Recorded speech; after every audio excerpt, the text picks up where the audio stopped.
बड़ा स्पष्ट आ कि ये ਜਿਹੜੇ 3 कृषि कानून बनाए गए सी ये खेतीबाड़ी कानून जो पिछले लंबे समय तो किसानों ਦੀਆਂ ਮੰਗਾਂ आत्म हत्यावां और ਮਾਹਰਾਂ ने जो सलाह ਦਿੱਤੀ ਸੀ कांग्रेस के राज ਵਿੱਚ भी आए पर उन्होंने हिम्मत नहीं हुई पास करने की वोट की राजनीति करके। पर किसानों का कुछ वर्ग ਜਿਹੜਾ है उन्होंने कानून नहीं चंगे लगते सी। हर एक का अपना मत हो सकता किसी चीज़ पर भी, असीं शुरू तो कहते आए हैं किसी का मत अपने नहीं ये चीज़ माफक। मैं हुण कोई पॉपूलर लगाना उहदे लई कोई कानून होर चाहिदा, कोई आलू लांदा उहदे लई कोई कानून होर चाहिदा, कनक कोई लांदा झोना लांदा उहदे लई कोई कानून होर चाहिदा। इहदे विच ऐसियां ताकतां भी एंटर कर गईयां सी जिहदे नाल पंजाब नूं भाईचारे नूं नुकसान हो सकदा सी और देश नूं नुकसान हो सकदा सी। ਇਹ ਸਾਰੀਆਂ ਗੱਲਾਂ ਨੂੰ ਮੁੱਖ ਰੱਖਦੇ ਹੋਏ ਹਾਲਾਂਕਿ ਬਿਲਕੁਲ ਨੇਕ ਨੀਤੀ ਨਾਲ ਔਰ ਚੰਗੀ ਮਨਸ਼ਾ ਨਾਲ ਕਾਨੂੰਨ ਬਣਾਏ ਗਏ ਸੀ ਔਰ ਕਾਨੂੰਨ ਲਾਗੂ ਵੀ ਨਹੀਂ ਹੋਏ ਸੀ, ਸਸਪੈਂਡਡ ਸੀਗੇ। ਇਹ ਕਾਨੂੰਨ ਵਾਪਸ ਲੈਣ ਦਾ ਫੈਸਲਾ ਕੀਤਾ ਕਿਉਂਕਿ ਮੋਦੀ ਸਾਹਿਬ ਤਾਂ ਕਹਿੰਦੇ ਆ सबका साथ सबका विकास। ਜੇ ਕਿਤੇ ਨਰਿੰਦਰ ਮੋਦੀ ਹੁਣਾਂ ਵੱਲੋਂ ਪ੍ਰਧਾਨ ਮੰਤਰੀ ਸਾਹਿਬ ਵੱਲੋਂ ਪਹਿਲਾਂ ਹੀ ਇਹ ਫੈਸਲਾ ਲਿਆ ਜਾਂਦਾ ਹੈ ਜੋ ਅੱਜ ਦੇਸ਼ ਦੀਆਂ ਸਰਹੱਦਾਂ ਤੇ ਸੰਘਰਸ਼ ਕਰਦਿਆਂ ਨੂੰ 800 ਦੇ ਤਕਰੀਬਨ ਜਿਹੜੀਆਂ ਕੀਮਤੀ ਜਾਨਾਂ ਬਚਾਈਆਂ ਜਾ ਸਕਦੀਆਂ ਸਨ ਜੋ ਇਸ ਅੰਦੋਲਨ ਦੌਰਾਨ ਸ਼ਹੀਦ ਹੋ ਚੁੱਕੇ ਨੇ ਕਿਸਾਨ। ਦੇਖੋ ਇਹ ਤਾਂ ਪਰਮਾਤਮਾ ਨੂੰ ਪਤਾ ਜਿਹੜਾ ਕੰਮ ਜਦੋਂ ਹੋਣਾ ਉਦੋਂ ਹੋਣਾ, ਪਰ मैं कहूँगा भई मोदी साहब ने बहुत वड्डा दिल दिखाया। सरकारां अपने कानून वापस नहीं लांदियां पर फिर तो पैंदी नहीं है कभी भी। पार्टी की गल करिए तो वकार कोई ज़्यादा वधिया नहीं कहा जा सकता सू साहब, पर लगता कि अज के फैसले तो बाद भाजपा है जी दोबारा एक बार अपनी लीह ते आएगी, अपने पैरों से स्टैंड हो सकेगी पंजाब। भारतीय जनता पार्टी 117 सीटां ते इलैक्शन लड़ना डिक्लेयर कर चुकी है। कैप्टन अमरिंदर सिंह उहदे बाद सरकार तो अलग हो गए, कांग्रेस तो अलग हो गए। कैप्टन अमरिंदर सिंह ने जो किया उन्हों की सोच है, उन्होंने पार्टी की सोच है।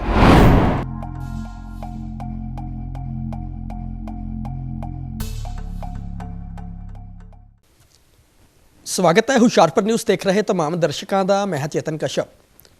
प्रधानमंत्री नरेंद्र मोदी वालों अज गुरपुरब वाले दिन खेती कानून वापस ले जाने दे किए गए ऐलान तो बाद देश भर के किसानों च खुशी की लहर दौड़ गई और खासकर पंजाबी वर्ग च बेहद खुशी पाई जा रही है क्योंकि खेती कानूनों रद्द करवाने लई जो संघर्ष शुरू किया गया सी उसकी नींव है जो पंजाब तो रखी गई सी। सो अज पंजाबियों वालों भी नच टप के एक दूजे का मूँह मिठा करवा के खुशी मनाई जा रही है। और इस तो इलावा जेकर भाजपा आगुआं की गल करिए तो भाजपा आगुआं वालों भी वधाई दी जा रही है। साडे नाल इस वक्त गलबात करने लई हुशियारपुर तो साबका कैबिनेट मंत्री और भाजपा के सीनियर आगू तीक्ष्ण सूद मौजूद ने, गलबात करांगे। सू साहब सब तो पहला तो यह है कि अज प्रधानमंत्री नरेंद्र मोदी वालों गुरपुरब वाले दिन फैसला सुनाया गया, इतिहासिक दिन है पंजाबियों लिए कहा जा सकता है, की टिप्पणी करना चाहोगे, किस तरह वेखदे हो सारा वरतारा? देखो जी अज इतिहासिक दिन श्री गुरु नानक देव जी महाराज का अज प्रकाश उत्सव आ और मैं सारे ही दर्शकों को बहुत बहुत बधाई दिना और अकाल पुरख बाबा नानक सारिਆਂ ते मेहर पर हथ रखे और सुख शांति बनी रहे, भाईचारा बनया रहे। दूसरा जिहड़ा अज दा दिन इतिहासक दिन बन गया कि 3-4 दिन पहला श्री करतारपुर साहब का लांघा खोलण का ऐलान किया गया सी केंद्र सरकार वालों, मोदी सरकार वालों।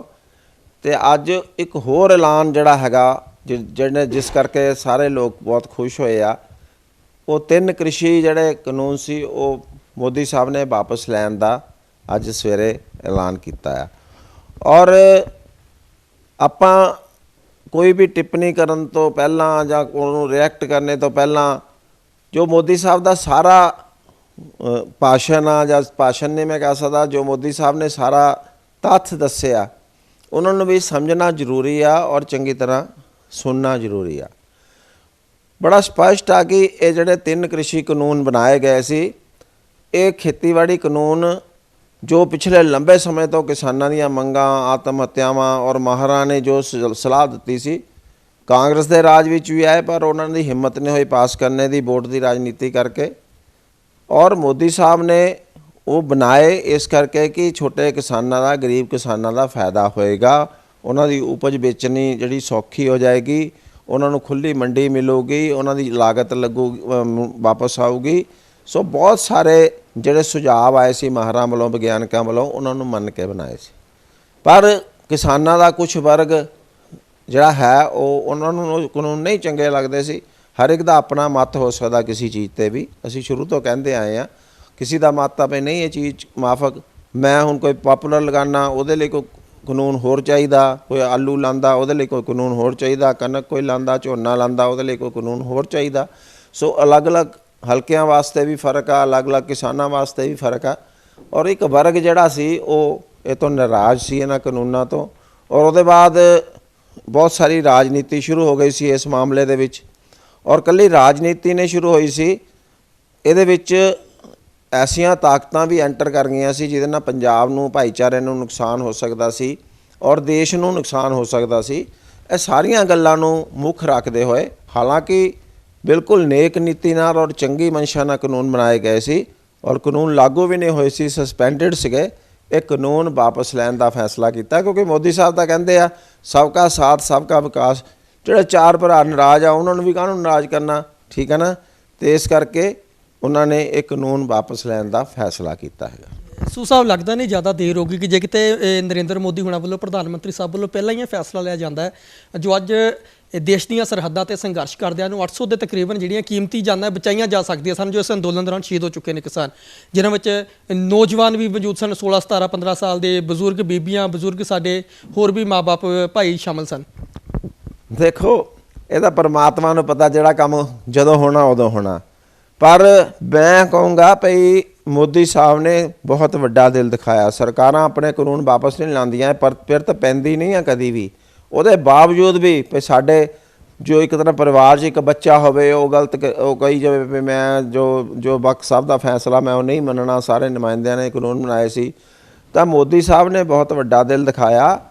ਚਲੋ ਇਹ ਤਾਂ ਕੋਈ ਟਾਈਮ ਦੀ ਲਿਮਿਟ ਨਹੀਂ ਇਹਦੇ ਵਿੱਚ ਕਹਿ ਸਕਦੇ, ਠੀਕ ਆ। ਜਿਹੜੇ ਸ਼ਹੀਦ ਹੋਏ ਆ ਅੰਦੋਲਨ ਨਾਲ ਜੁੜ ਕੇ, ਅਸੀਂ ਤਾਂ ਸ਼ੁਰੂ ਤੋਂ ਕਹਿੰਦੇ ਰਹੇ ਵੀ ਸਾਨੂੰ ਹਰ ਇੱਕ ਦੀ ਜਾਨ ਲਈ ਸਹਾਨੂਭੂਤੀ ਆ। ਜਿਹੜੇ ਇਸ ਅੰਦੋਲਨ ਦੇ ਦੌਰਾਨ ਉੱਥੇ ਗਏ ਉਹਨਾਂ ਦੀ ਮੌਤ ਹੋ ਗਈ, ਨੈਚੁਰਲ ਡੈਥ ਹੋ ਗਈ, ਅਤੇ ਉਹ ਸਭ ਹੈ। ਪਰ ਇਹ ਭਾਣਾ ਹੁੰਦਾ ਜੀ, ਇਹ ਕਿਸੇ ਦੇ ਬਸ ਨਹੀਂ ਹੁੰਦਾ ਹੈਗਾ। ਅਤੇ ਜਿਹੜੇ ਉਹ ਸਾਰੇ ਸ਼ਹੀਦ ਹੋਏ ਉਹਨਾਂ ਨੂੰ ਆਪਾਂ ਤਾਂ ਸ਼ੁਰੂ ਤੋਂ ਸ਼ਰਧਾਂਜਲੀ ਦਿੰਦੇ ਹਾਂ। ਹੁਣ ਵੀ ਅਸੀਂ ਕਿਸੇ ਕੌਜ਼ ਲਈ ਉਹ ਆਪਣੀ ਜਾਨ ਉਹਨਾਂ ਦੀ ਗਈ ਹੈਗੀ ਆ ਅਤੇ ਉਹਨਾਂ ਨੂੰ ਅਸੀਂ ਨਮਨ ਕਰਦੇ ਹਾਂ।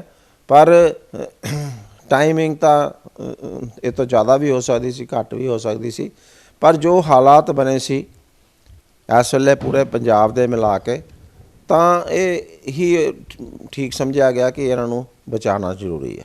ਅੱਜ ਵੀ ਇਹ ਨਰਿੰਦਰ ਮੋਦੀ ਹੁਣਾਂ ਵੱਲੋਂ ਬਾਰ-ਬਾਰ ਆਪਣੇ ਭਾਸ਼ਣ ਦੌਰਾਨ ਕਿਹਾ ਗਿਆ ਕਿ ਇੱਕ ਵਰਗ ਹੈ ਜਿਹਨੂੰ ਅਸੀਂ ਨਹੀਂ ਸਮਝਾ ਸਕੇ, ਕਿ ਜਿਸ ਕਾਰਨ ਜਿਹੜੇ ਕਾਨੂੰਨ ਪਹਿਲਾਂ ਉਹਨਾਂ ਵੱਲੋਂ 2 ਸਾਲ ਲਈ ਸਸਪੈਂਡ ਕਰਨ ਦਾ ਐਲਾਨ ਕੀਤਾ ਗਿਆ ਸੀ ਜਦੋਂ ਕਿਸਾਨ ਨਹੀਂ ਮੰਨੇ, ਤਾਂ ਅੱਜ ਉਹਨਾਂ ਵੱਲੋਂ ਹੈ ਜਿਹੜਾ ਕਾਨੂੰਨ ਹੈ ਹਾਲਾਂਕਿ ਔਰਲ ਤੌਰ 'ਤੇ ਵਾਪਸ ਲੈ ਜਾਣ ਦਾ ਐਲਾਨ ਕੀਤਾ ਗਿਆ। ਤੁਸੀਂ ਕਿਸ ਤਰ੍ਹਾਂ ਵੇਖਦੇ ਹੋ? ਕਿਉਂਕਿ ਮੋਦੀ ਸਾਹਿਬ ਵੱਲੋਂ ਕਿਹਾ ਗਿਆ ਕਿ ਕਿਤੇ ਨਾ ਕਿਤੇ ਕਮੀ ਰਹਿ ਗਈ ਹੈ, ਸਾਡੇ ਵਿੱਚ ਕਮੀ ਰਹਿ ਗਈ, ਆਪਾਂ ਸਮਝਾ ਨਹੀਂ ਪਾਏ। ਦੇਖੋ ਮੋਦੀ ਸਾਹਿਬ ਦੀ ਕਹਿਣੀ, ਕਥਨੀ ਔਰ ਕਰਨੀ 'ਚ ਕੋਈ ਸ਼ੰਕਾ, ਉਂਗਲੀ ਚੱਕ ਹੀ ਨਹੀਂ ਸਕਦਾ। ਜੋ ਉਹ ਕਹਿ ਦੇਣ ਤਾਂ ਨਾ ਕਰਨ, ਇਹ ਤਾਂ ਪੋਸੀਬਲ ਹੀ ਨਹੀਂ ਹੈਗਾ। ਪੂਰੀ ਮੈਜੋਰਿਟੀ ਹੈਗੀ ਆ ਬੀਜੇਪੀ ਕੋਲ। ਸੋ ਬਿਲਕੁਲ ਉਹਨਾਂ ਨੇ ਦਰੁਸਤ ਕਿਹਾ, ਕਾਨੂੰਨ ਚੰਗੀ ਮਨਸ਼ਾ ਨਾਲ ਬਣਾਏ ਗਏ ਸੀ। ਕੁਛ ਲੋਕਾਂ ਨੂੰ ਉਹ ਕਾਨੂੰਨ ਨਹੀਂ ਪਸੰਦ ਸੀ। ਮੈਂ ਤਾਂ ਪਹਿਲਾਂ ਹੀ ਕਿਹਾ ਕਿ ਕੁਛ ਵੀ ਗੱਲ ਇਹ ਨਾਰਾਜ਼ ਕਰਨੇ, ਫਿਰ ਇਸ ਕਰਕੇ ਮੋਦੀ ਸਾਹਿਬ ਨੇ ਇਹ ਕਾਨੂੰਨ ਵਾਪਸ ਲਏ ਹੈਗੇ ਆ। ਜੇਕਰ ਪੰਜਾਬ ਦੇ ਵਿੱਚ ਮੌਜੂਦਾ ਸਥਿਤੀ ਭਾਰਤੀ ਜਨਤਾ ਪਾਰਟੀ ਦੀ ਗੱਲ ਕਰੀਏ ਤਾਂ ਵਕਾਰ ਕੋਈ ਜ਼ਿਆਦਾ ਵਧੀਆ ਨਹੀਂ ਕਿਹਾ ਜਾ ਸਕਦਾ ਸੂ ਸਾਹਿਬ, ਪਰ ਲੱਗਦਾ ਕਿ ਅੱਜ ਦੇ ਫੈਸਲੇ ਤੋਂ ਬਾਅਦ ਭਾਜਪਾ ਜਿਹੜੀ ਦੁਬਾਰਾ ਇੱਕ ਵਾਰ ਆਪਣੀ ਲੀਹ 'ਤੇ ਆਵੇਗੀ, ਆਪਣੇ ਪੈਰਾਂ 'ਤੇ ਸਟੈਂਡ ਹੋ ਸਕੇਗੀ ਪੰਜਾਬ 'ਚ।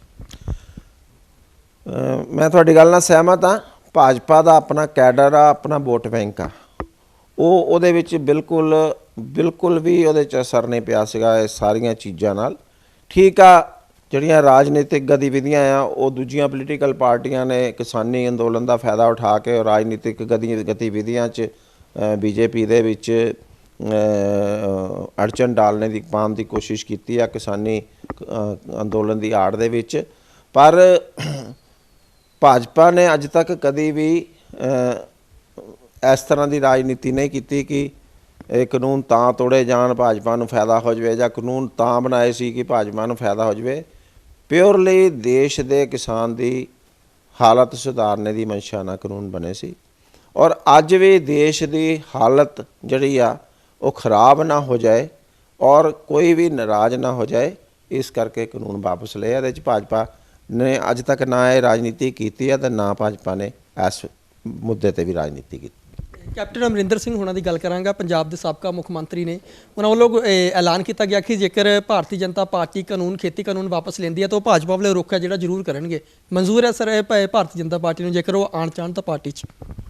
ਭਾਰਤੀ ਜਨਤਾ ਪਾਰਟੀ 117 ਸੀਟਾਂ ਤੇ ਇਲੈਕਸ਼ਨ ਲੜਨਾ ਡਿਕਲੇਅਰ ਕਰ ਚੁੱਕੀ ਹੈ। ਕੈਪਟਨ ਅਮਰਿੰਦਰ ਸਿੰਘ ਉਹਦੇ ਬਾਅਦ ਸਰਕਾਰ ਤੋਂ ਅਲੱਗ ਹੋ ਗਏ, ਕਾਂਗਰਸ ਤੋਂ ਅਲੱਗ ਹੋ ਗਏ। ਕੈਪਟਨ ਅਮਰਿੰਦਰ ਸਿੰਘ ਨੇ ਜੋ ਕਿਹਾ ਉਹ ਉਹਨਾਂ ਦੀ ਸੋਚ ਆ, ਉਹਨਾਂ ਦੀ ਪਾਰਟੀ ਦੀ ਸੋਚ ਆ। ਸਾਡੀ ਪਾਰਟੀ ਦੇ ਵਿੱਚ ਕੀ ਨਿਰਣੇ ਹੋਏਗਾ ਉਹ ਮੇਰੇ ਸਮੇਤ ਹੋਰ ਕੋਈ ਨੇਤਾ ਇਕੱਲੇ ਤੌਰ ਤੇ ਨਹੀਂ ਕਹਿ ਸਕਦਾ। ਇਹਦਾ ਫੈਸਲਾ ਜਿਹੜਾ ਹੈ ਦੇਸ਼ ਦੇ ਵਿੱਚ ਜਿਹੜੀ ਭਾਰਤੀ ਜਨਤਾ ਪਾਰਟੀ ਦੀ ਨੈਸ਼ਨਲ ਪਾਰਲੀਮੈਂਟਰੀ ਬੋਰਡ ਆ ਉੱਥੇ ਹੋਣਾ, ਕਿਹੜੀ ਪਾਰਟੀ ਨਾਲ ਸਾਡਾ ਸਮਝੌਤਾ ਹੋਣਾ, ਕਿੰਨੀਆਂ ਸੀਟਾਂ ਦੇਣੀਆਂ, ਕਿੰਨੀਆਂ ਲੈਣੀਆਂ, ਕਿਹਨੂੰ ਟਿਕਟ ਮਿਲਣੀ, ਕਿਹਨੂੰ ਨਹੀਂ ਮਿਲਣੀ। ਹਾਲੇ ਭਾਰਤੀ ਜਨਤਾ ਪਾਰਟੀ ਨੇ ਇਹਦੇ ਬਾਰੇ ਕੋਈ ਫੈਸਲਾ ਨਹੀਂ ਕੀਤਾ। ਜਦੋਂ ਕਰੇਗੀ ਆਪ ਸਭ ਦੇ ਸਾਹਮਣੇ ਆ ਜਾਏਗਾ। ਸੋ ਇਹ ਸਨ ਹੁਸ਼ਿਆਰਪੁਰ ਤੋਂ ਭਾਰਤੀ ਜਨਤਾ ਪਾਰਟੀ ਦੇ ਸੀਨੀਅਰ ਆਗੂ ਤੀਕਸ਼ਣ ਸੂਦ, ਜਿਨ੍ਹਾਂ ਨਾਲ ਗੱਲਬਾਤ ਕੀਤੀ ਗਈ ਹੈ ਔਰ ਉਹਨਾਂ ਵੱਲੋਂ ਵੀ ਖੁਸ਼ੀ ਦਾ ਜਿਹੜਾ ਇਜ਼ਹਾਰ ਕੀਤਾ ਗਿਆ ਹੈ ਪ੍ਰਧਾਨ ਮੰਤਰੀ ਨਰਿੰਦਰ ਮੋਦੀ ਵੱਲੋਂ ਜੋ ਫੈਸਲਾ ਲਿਆ ਗਿਆ ਹੈ ਔਰ ਉਹਨਾਂ ਦੇ ਫੈਸਲੇ ਨੂੰ ਇਤਿਹਾਸਿਕ ਕਦਮ ਦੱਸਿਆ ਗਿਆ ਔਰ ਕਿਹਾ ਗਿਆ ਕਿ ਇਤਿਹਾਸ ਦੇ ਵਿੱਚ ਪਹਿਲੀ ਵਾਰ ਅਜਿਹਾ ਹੋਇਆ ਕਿ ਜਦੋਂ ਕਿਸੇ ਦੇਸ਼ ਦੀ ਸੱਤਾਧਾਰੀ ਪਾਰਟੀ ਵੱਲੋਂ ਕਾਨੂੰਨ ਵਾਪਸ ਲਏ ਗਏ ਹੋਣ। ਕੈਮਰਾ ਪਰਸਨ ਨਵਨੀਤ ਸਿੰਘ ਚੀਮਾ ਦੇ ਨਾਲ ਚੇਤਨ ਕਸ਼ਪ, ਤਾਜ਼ਾ ਤਰੀਨ ਖਬਰਾਂ ਦੇ ਲਈ ਜੁੜੇ ਰਹੋ ਹੁਸ਼ਿਆਰਪੁਰ ਨਿਊਜ਼ ਦੇ ਨਾਲ।